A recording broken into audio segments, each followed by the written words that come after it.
menusuk rasa keadilan masyarakat ya. Ini baru pertama ada orang didakwa, bukan diduga, didakwa melakukan tindak pidana korupsi dan tindak pidana pencucian uang sebesar 3.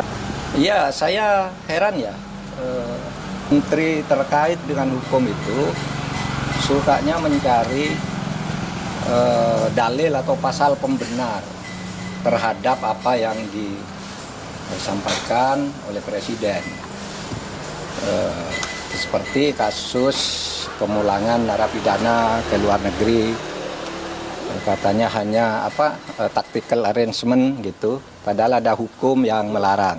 Yang ini lagi gagasan Pak Prabowo untuk kemungkinan memberi maaf kepada koruptor asal mengaku secara diam-diam dan mengembalikan kepada negara secara diam-diam.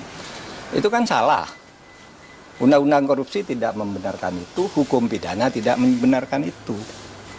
Lalu menterinya mencari dalil pembenar, itu kan ada di Undang-Undang Kejaksaan, denda damai.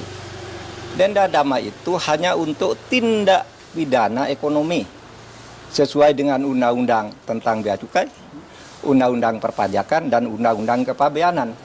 Nah, di situ kalau ada orang melanggar pajak atau bea cukai, itu tawar-menawar dulu. Oh, kamu seharusnya bayar 100 miliar, kok hanya membayar 95. Nah, sekarang yang 5 ini dikalikan berapa? Itu namanya denda damai. Dan itu jelas. Ada mekanismenya, yaitu dibuat oleh instansi terkait, dalam hal ini Kementerian Keuangan, lalu minta izin Kejaksaan Agung.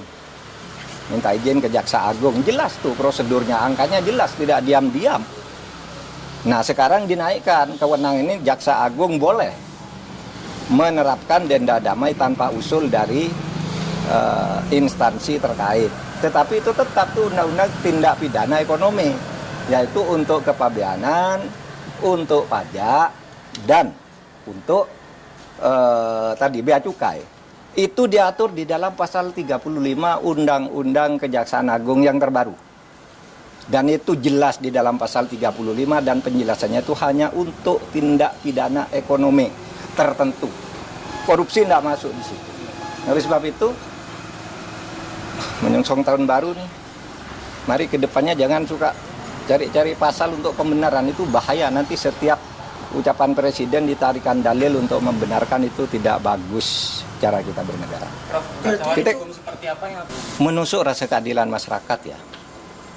Ini baru pertama ada orang didakwa, bukan diduga, didakwa melakukan tindak pidana korupsi dan tindak pidana pencucian uang sebesar 300 triliun. 300 triliun. Lalu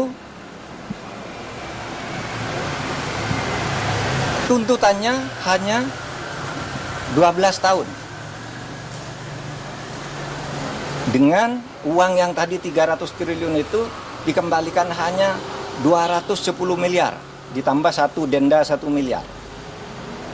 Itu sungguh menusuk rasa keadilan. Karena apa? 6,5 tahun itu kok kecil sekali bagi orang yang menggarung kekayaan negara. 300 triliun hanya diambil 210. Lalu ada yang mengatakan, Pak, itu 300 itu kan potensi. Bukan potensi. Itu sudah disampaikan bahwa itu kerugian keuangan negara, bukan kerugian perekonomian negara. Kalau kerugian perekonomian negara itu potensi. Termasuk gaji, termasuk apa gitu yang diduga merugikan perekonomian. Ini uang negara menurut Jampitsus Febri Diansah. Resmi pada waktu itu malah menyebut ini bukan kerugian ekonomi negara, tapi keuangan negara. Artinya uang konkret yang dicuri dari negara. Sesudah dihitung lagi jadi 300 triliun. Hanya dikabulkan perampasannya 210 ditambah denda 1 miliar, berarti 211. Ini sungguh tidak adil. Coba Anda ambil contoh Beni Cokro. Hukumannya seumur hidup, asetnya dirampas. ratusan miliar oleh Kejaksaan Agung. Henry Surya semula dibebaskan di pengadilan negeri. Kita tidak terima, langsung kasasi atau dituntut lagi dari kasus lain. Naik, ya. Si Henry Surya ini semula bebas, kita langsung ke kasasi, menjadi 18 tahun penjara.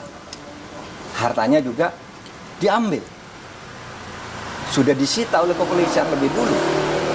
Atau Surya Darmadi itu divonis hitungan kerugian nih, ekonomi nih, yang ekonomi nih, bahkan hitungan ekonomi negara rugi 39 triliun. Dituntut oleh jaksa 39 triliun dengan denda 2 miliar sehingga menjadi 41 triliun. Dikabulkan oleh pengadilan negeri. Tetapi naik banding tetap kena 2 triliun. Hanya uang kecil kena 2 triliun. Ini 300 triliun kena hanya 250 miliar. 250 miliar dari 300 triliun itu berapa? 0,007%. 0,007%. Tidak sampai separuh. Tidak sampai setengah persen. Anda bayangkan itu. Nah, oleh sebab itu, menurut saya, Kejaksaan nampaknya kurang konsisten juga. Mengapa menyebut dakwaan 30, kok kemudian tuntutannya 250? Kan terlalu jauh, meskipun sudah dihitung ulang oleh pengadilan, terlalu jauh itu. So, berarti kalau dari 350 jadi ini, berarti seluruh dakwaannya itu agak hoax, gitu ya, agak tidak tepat. Nah itu supaya diingat bahwa kita mau mengembalikan aset sekaligus memberikan hukuman yang setimpal. Apapun alasannya, itu hukum yang berlaku. Dan itu sudah didiskusikan lah soal denda damai, soal kembalian aset sudah didiskusikan semua dan sudah ada undang-undangnya di tempat kita. Apalagi? Di kasus itu masih ada cara untuk memulihkan rasa keadilan itu, Prof? Ada. Kalau Kejaksaan Agung mau konsisten, ada dong. Karena dulu pernah terjadi pada Henry Surya, terjadi pada Yan Darmadi. Ketika hanya mau didenda, kami usul ini pengadilan, kena kan 2 triliun dan penjara 16 tahun. Nah, kalau ini mau dilakukan, bisa naik banding lagi.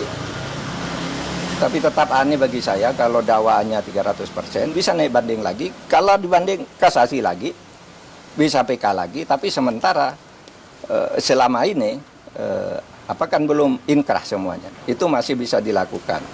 Meskipun kasus ini kan agak aneh ya. Ada unsur politisnya kan. Ketika ditetapkan si Harvey itu sebagai tersangka, kan ada berita kantor Kejaksaan Agung dikepung, ya kan? Lalu Jaksa Agung memberi penjelasan diintervensi oleh Brimob atau apa gitu kan, Jaksa Agung ngomong di televisi ya.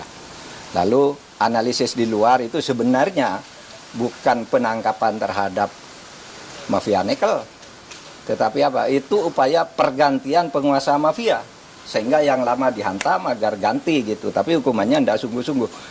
Analisis itu pernah muncul.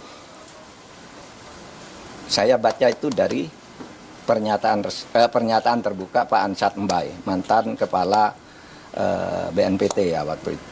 Dulu zaman saya Menhan, dulu dia kepala BNPT, tapi dia berbicara dalam konteks ini, Pak, ini kan hanya pergantian aja, sehingga kelihatannya tidak sungguh-sungguh atau takut. Nah ini tantangan tahun baru, ini tantangan. Anda mau bersikap apa terhadap ini?